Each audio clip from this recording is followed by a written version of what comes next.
About 4 decades ago, I had the great opportunity to work at Bell Laboratories and participate in a program called the Doctoral Support Program, where I was able to work in the lab and also come here to the campus of Stevens Institute of Technology in Hoboken, where I completed a PhD in computer science. I'll tell you, they worked me pretty hard. I'm very grateful to the school for putting me through the ringer. I think it made me a better scientist. A few years ago, I ran into another graduate of Stevens. Her name's Rita Gurevich.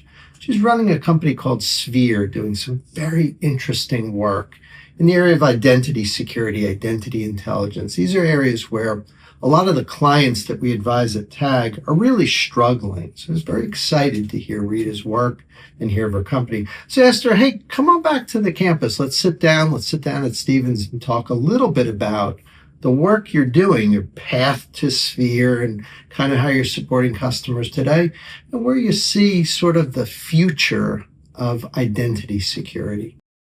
So excited to be back on campus at Stevens. My alma mater. How could I not be? Good. Ditto. It's good to have you back here. So, before we get into the details of identity intelligence, which I think is not only a hot topic, but a really important requirement for enterprise folks, give me a little bit of the journey to CEO. Well, it started at this campus, actually, oddly enough. Maybe not in this room, but on this campus. And Stevens actually got me my first big gig. I went to Wall Street. I was at a big bank. You might have heard of it. Doesn't exist anymore. It's called Lehman Brothers. Okay. And I was there during bankruptcy. Right. And I was responsible for figuring out how do you split apart the tech stack based on all the different entities that bought parts of the Lehman umbrella. So I had to become an expert real quick on what accounts existed, what applications were out there, what servers and data. And I just learned very quickly that even big corporations like that do a terrible job at good housekeeping. So I said, I'm going to go help other big banks clean up their house. And one thing led to another. And before I knew it, that hands-on work became IP, became code. And then all of these other companies wanted to leverage that capability themselves. And now we're cross-vertical, global, helping people clean up all of their identities and get their house in order. Would you say that kind of complexity and sort of a lack of order around things is maybe the biggest problem we have in cybersecurity? I think it's definitely a legacy sins of the past that are creeping back to haunt everybody. Big problem. But I also believe that during COVID, with the massive cloud transformation journeys that companies embarked on, the problem became so much larger across such a bigger attack surface. And now you add in AI and agents going out there and doing what humans do. It's a big problem and people can't really wrap their heads around it. Yeah, people still spending a lot of money. Like when I visit with, our clients, they spend money on IAM, IGA, PAM. It goes on and on. Now NHI, which I'm going to ask you about later. So you use a phrase that I like, in identity intelligence. Tell me, what does that mean? What's the concept and how does that translate to a practitioner? So it's interesting. I love the term identity intelligence. And before that became the big buzzword, we actually called ourselves an identity hygiene company. Hygiene, we used to always, it's still relevant. It's still relevant. Right, but what's kind of exciting for me, because hygiene to me is kind of the idea of keeping things clean, like brushing your teeth every day. But identity intelligence really puts that magnifying glass on step one. Know what you have the visibility, put that magnifying glass across your environment, on-prem and cloud, to really be able to inventory. This is how people can get into my company. And these are all the things that can be done if my accounts or my identities are breached. So for me, it's something we've been doing for over a decade. But the fact that identity visibility, intelligence platforms is getting a lot of attention is very rewarding, because that's step one in the journey of really protecting your identities. If somebody watching has a program where they're spending all this money, like they've got Microsoft and they've got 10 other vendors and this big identity team, are you able to go in and help them maybe save some money? Is that a possibility? Like, is there some ROI here?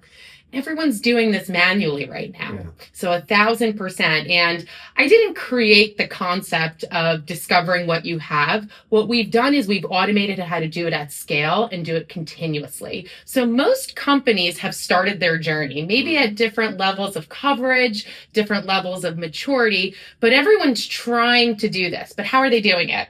They're looking at all the different tools that they have and they're saying, can I get a report from here and combine it with a report from there? And then before you know it, you need 10 different tools and 30 different formats and you get lost in your own mess on your desk, I like to call it. So I believe that there is huge value from an operational perspective, not just a security perspective, to automate this continuous process that not only the execs on the top floor of your building are asking for, but your regulators are asking for it, your insurance providers are asking for it, let alone your internal teams that really just want to prevent breach. When somebody has this big mess, do you slide your platform right into, like, you probably spend a lot of time on integration. How, again, somebody watching going, oh my gosh, if I had this clean green field where you just slide in, you can find my stuff.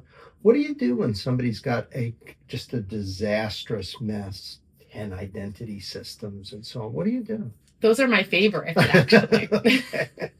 I love messy environments because there's nothing more gratifying than watching a company clean it up. Very satisfying. Very. It almost reminds me of the episodes of Hoarders, right, where the folks come in to the house that hasn't been clean or organized, and then you see the before and after, and it's so gratifying. That's you guys. That's us, right? Except we don't bring in people, we bring in automation. Right. So we believe that if it was one data source here, a couple little scripts there, people wouldn't need technology like ours. There wouldn't be categories being developed around the need to do discovery across your identity landscape. But I think it's the fact that the data lives in a billion places, the fact that it's new, it's old, or completely orphaned, and nobody even knows if and what and how things are being used. That's why this is so cool, right? It gives you all those answers at your fingertips. But I think what separates us from the many others that are embarking on providing companies the ability to automate some of this is the fact that we keep going. We actually automate fixing the problem too, right? A lot of CISOs have said to me in the past, I'm scared to do discovery. I'm nervous about inventorying my risk. Why? Because then they have a fiduciary responsibility to fix the problem. And without any elegant way of doing it and potentially breaking more than you're fixing along the way, people kind of just say, I'm going to leave it over there for now. But everybody has this inherent desire for cleanliness, for structure, not chaos. They want order, right? And that's where we come in. I hear all the time now about this thing called non-human identity. There's identities like you and I, like, and the instantiation of a user identity on a system, IDs and things like that. Now you have this non-human, and you and I would probably connect that to like a service account traditionally, but those are starting to kind of look like these agentic things and so on. How do you guys handle NHI? Is that all part of this big mess that comes out? Oh, yes. It is. And there will be another acronym in a year about yet another type of scope that we need to worry about. But the truth is, it's not shrinking. Right. It's getting bigger, right? And with agentic AI, these are non-humans leveraging the different mechanisms inside a company's systems to do work. So it's not anymore good enough to say, hey, Ed, I know you log in with this account. Is it still needed? Right. The problem is significantly more complex than that. And I think AI is making this a much scarier problem than it used to be. I almost want to say that what you're describing sounds very big company. And I'm guessing you probably have a lot of bigger companies. So I'll assume that's right. But do you see this going down market? Like are smaller, mid-sized companies now building up just as big a mess? 100%. Now, we definitely got our start in big, regulated, you're complex describing a big organizations. mess. Like I'm thinking banks and manufacturing, telco. That is where you have healthcare, definitely. Gigantic mess is usually gigantic company. But for some people watching, it might say, well, it's a modest team. I don't know whether this really fits. What do you usually tell them, like a company that's a little bit smaller? I don't mean like a 3-person company. But Well, I can tell you, I mean, Sphere's not a 3-person company, Right. but we're also not a 100,000-person company, Yeah. and we rely on our technology to pass our audits, Oh, okay, you're on. to showcase to our insurance providers the health and security of our information and how people access our data and our Makes sense. systems. So I definitely see it going down market. And even just a handful of years ago, majority of our customers were big banks. Yeah. And then you started to see other industries putting a lot of pressure on themselves to get that house in order. So I think it's changing significantly. I think the world is catching up in terms of the importance of it. And I think just in general, people understand identity more than they did a few years ago. And I always make this joke. My grandmother, during the Super Bowl, she saw a commercial, I believe it was for Accenture. And it was around cybersecurity. And she called me and she goes, Rita, you have a competitor that has a commercial on the Super Bowl talking about identity. I said, all right, Grandma, not exactly, but yes, everyone is starting to appreciate in the non-corporate world that our families and our friends operate in, and even folks that work at companies that have nothing to do with IT or security are asked to participate in training and awareness, and they're also being educated on what they can do to play a role in securing their company's assets. So it's a very interesting space to be in. I love, first of all, that grandma's watching football. Very cool. Now, you and I are a couple of Jersey people, so normally we would be very concentrated, not just in the sort of metropolitan area, but in the U.S. What's been your observation kind of globally? Like, what's the deal? Are there differences between, say, a U.S.-centric bank and something that might be operating both internationally or headquartered, outside the U.S.? There are definitely certain regions and certain industries that are moving faster in terms of adopting these more modern ways of securing their identities. For example, we've seen an influx of interest out of Latin America. We've seen an influx of interest in Australia. We've seen an influx of interest across the Singapore, Asia Pacific market.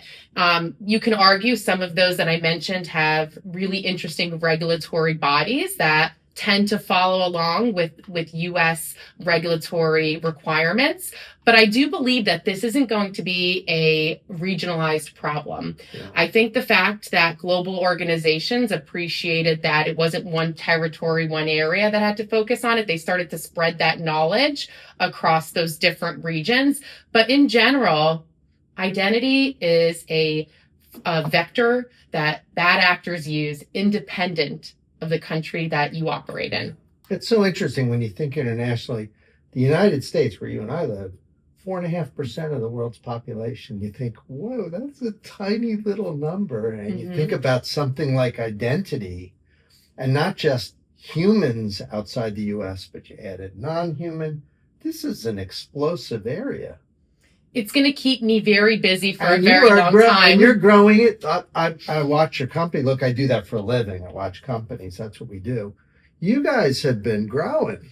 We sure have. This is good. I mean, I root for my friends, but you guys have really been doing well. What is it? What we've been talking about? Is it just you're catching the wave at the right time? What's driving the growth? So I think it's definitely a matter of the topic is more front and center across boards and the C-level community. Absolutely, for sure. Yeah. But also I think it's our integration strategy as well.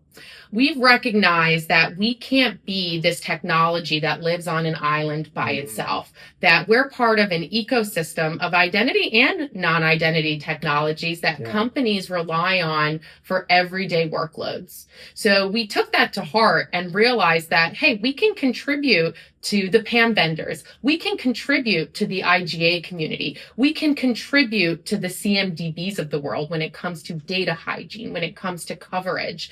And not only can we feed those systems that companies have invested so much time and money in deploying and operationalizing, but we can also get information from them as well that makes all of our analytics from an identity intelligence perspective even more powerful. So I think it's the bi-directional integration that we embarked on about 2.5 or so years ago that allow us to, like you said, slide in to a company's existing strategy and put it on steroids. Unbelievable. Can I make 2 predictions here live? Sure, absolutely. Let's So do it. apart from you'll keep growing, but I think number one, I think international is going to be big for you in the next few years. I think that's true in cybersecurity in general, because the growth in some of the areas you described, Latin America and Southeast Asia, is just unbelievable. So make sure you got that covered. And second, I think NHI is going to be a big area for you guys. I think that problem of service accounts, like coming from my CISO background, whenever there was an account problem, it was a service account. Always. There's always these robotic things, and you'd roll your eyes and say, "Are you kidding me?" Like, you can't. So I think that piece, you combine that with what you're doing now. Can I come see you when you're big, gigantic, biggest CEO of big giant company ruling the identity planet? Will you still talk to your friends? As long as you promise we'll always talk tech, because that's my favorite. I don't want to talk about big board decks and financials. I want to talk about the tech. I don't know any of that stuff anyway. So listen, it was great to have you back. Thank you here so much, visiting with us, and keep up the good work. I appreciate it. Thank you. Wonderful. So I think you can see from our discussion with Rita, she's working in an important area, one that I think is one of a few really, really key areas in 2026 and beyond. Definitely budget's an issue, definitely AI, but this whole area of identity is in some sense a wrapper around all the challenges that enterprise security teams will have in the coming years. I hope you'll take a little time to look at Sphere and to reevaluate the way you do identity security. And as always, our team here at TAG, always available to help you out. I hope you enjoyed the discussion, and I hope you have a great day.